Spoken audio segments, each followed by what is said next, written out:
Coming up, shots fired in the presidential campaign, and later, the first sighting of the season of a very furry animal. All that and more coming up here on Daily Iowan TV. Hello everybody, I'm Mason Clark with your latest news. Fuel was added today to the 2016 presidential race fire. In a Tuesday speech in Columbus, presumptive Democratic nominee Hillary Clinton said that presumptive Republican nominee Donald Trump's economic policies would send the United States into a recession.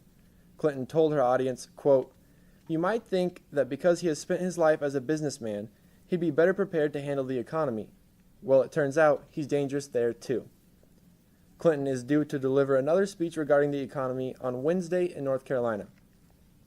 Also today, each candidate's campaign finance situations were exposed. Updated numbers show that Hillary's campaign came into June with over $40 million, while Trump's campaign came into the month with less than $2 million.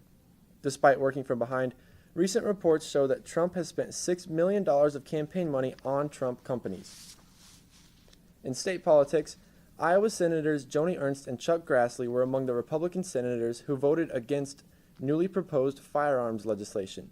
The proposal called for expanding the federal government's background checking system and preventing suspected terrorists from purchasing firearms. The vote came 8 days after the mass shooting in Orlando.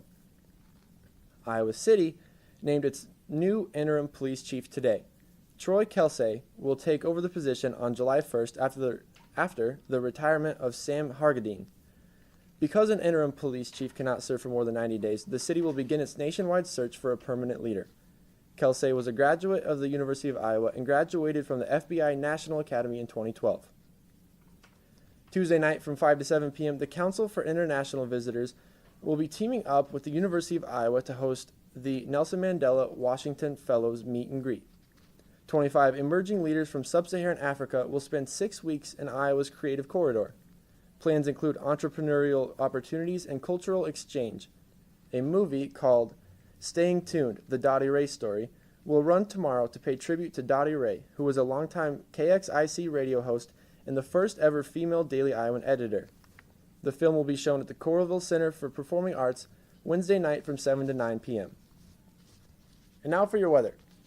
Wednesday, make sure to pack your umbrellas. It looks like a 70% chance of thunderstorms with a high of 94 degrees and a low of 66. Thursday, expect clear skies and sun with a high of 83 degrees. The low will drop down to 61 as the night approaches. Beware, it's a bear, right here in Iowa. The first black bear sighting of the season happened in northeast Iowa near Yellow River State Forest. Black bear territory is continuing to expand here in Iowa and in places like Minnesota and Wisconsin. The bear has more to be wary than you do, though, because Iowa law does not protect black bears. Russian and Kenyan Olympic athletes will face multiple drug tests to determine each athlete's eligibility.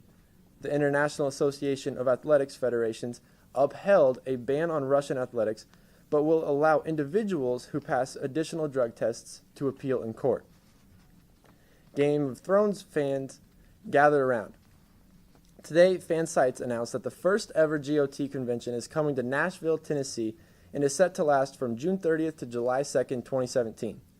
The agenda for the Fan Fest includes performances, workshops, speeches, and a chance to meet the cast. That's all we have for you tonight here on Daily Iowan TV. Be sure to check out our website, dailyiowan.com, for all the latest news between now and Sunday. For Daily Iowan TV, I'm Mason Clark. Have a great night.